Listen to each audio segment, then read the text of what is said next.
দুর্নীতি দায়ে লন্ডনে আদালত জরিমানা করার পর ব্রিটিশ বাংলাদেশ চেম্বার থেকে আজীবন বহিষ্কৃত ফ্যাসিবাদের দোসর সিমার্ক গ্রুপের চেয়ারম্যান হিমায়িত মাছ ব্যবসায়ী ইকবাল আহমেদ অভি এনআরবি ব্যাংকের পরিচালক হয়ে নানা প্রশ্ন উঠেছে।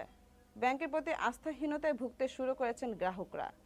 এই বিষয়ে অন্তর্বর্তী সরকারের হস্তক্ষেপ চেয়েছেন তারা। বাংলাদেশ ব্যাংকের নির্দেশে গত 12 মার্চ এনআরবি ব্যাংকের পরিচালনা পর্ষদ বিলুপ্তের পর ওই দিনই ইকবালকে পরিচালক এবং অন্যদের স্বতন্ত্র পরিচালক করে 7 সদস্যের নতুন পরিচালনা পর্ষদ গঠন করা হয়। অর্থাৎ ইকবাল এনআরবি ব্যাংকের চেয়ারম্যান হচ্ছেন। যদিও 2015 সালে ইকবাল আহমেদকে দুর্নীতির দায়ে এনআরবি ব্যাংক থেকে বহিষ্কার করা হয়। বলা হচ্ছে, আওয়ামী লীগ সরকারের লুটপাটের সহযোগী হিমায়িত মাছ ব্যবসার আড়ালে অবৈধ চোরাচালান চালিয়ে এখন দেশ বিদেশে হাজার হাজার কোটি টাকার সম্পদের মালিক এই ইকবাল। শেখ হাসিনার আস্থাভাজন হওয়ায় তার মাধ্যমে আওয়ামী লীগ নেতারা লুটপাটের টাকা হুন্ডিযোগে বিদেশে পাচার করেছেন। তাকে এনআরবি ব্যাংকের শীর্ষ পদে বসানো হলো কিভাবে? অনুসন্ধানে শেখ হাসিনা এবং আওয়ামী লীগ নেতাদের সঙ্গে ইকবালের ঘনিষ্ঠতার বেশ কিছু ছবি পাওয়া গেছে। যদিও জুলাই বিপ্লবের পর সেগুলো সামাজিক যোগাযোগ মাধ্যম থেকে সরিয়ে ফেলা হয়। প্রাপ্য তথ্য বলছে, ইকবালের বিরুদ্ধে 200,000 পাউন্ড লোপাটের অভিযোগ এনে লন্ডনের আদালতে ব্রিটিশ বাংলাদেশ চেম্বার অব কমার্সের দায়ের করা মামলায় 2015 সালে আদালত তাকে 5 লক্ষ পাউন্ড জরিমানা করে।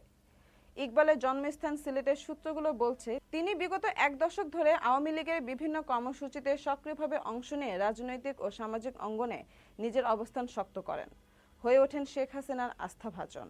ইকবালের চোরাচালান সম্পর্কে নাম প্রকাশে অনিচ্ছুক একজন রপ্তানিকারক বলেন, সিমার্ক গ্রুপের গুদামে মাছের বদলে জমা হয় ইলেকট্রনিক্স, অবৈধ ড্রাগ এবং সোনার বার। আওয়ামী লীগের ক্ষমতা কাজে লাগিয়ে এসব চোরাচালান ধামাচাপা দিতেন তিনি। লন্ডনে একাধিক সূত্র জানিয়েছে, বিশেষ করে লন্ডন ও ইউরোপের বিভিন্ন দেশে ইকবালের 2 ডজন বাড়ি রয়েছে, যা বাংলাদেশ থেকে পাচার হওয়া টাকায় বলে অভিযোগ রয়েছে। এসব সম্পদ তার ভাই ও ভাতিজা সহ পরিবারের সদস্যরা পরিচালনা করছেন। সূত্র বলছে, 2018 থেকে 2023 সাল পর্যন্ত ইকবালের নাম জড়িয়েছিল শেখ হাসিনার উপদেষ্টা গওহর রিজভীর সঙ্গে। তার অর্থ পাচারের সিন্ডিকেটের অন্যতম ছিলেন এই ইকবাল। আন্তর্জাতিক গোয়েন্দা সংস্থার রিপোর্ট বলছে, সুইস ব্যাংকে গওহর রিজভীর নামে জমা হওয়া $12 মিলিয়ন মধ্যে 40% ইকবালের মাধ্যমে পাচার করা হয়।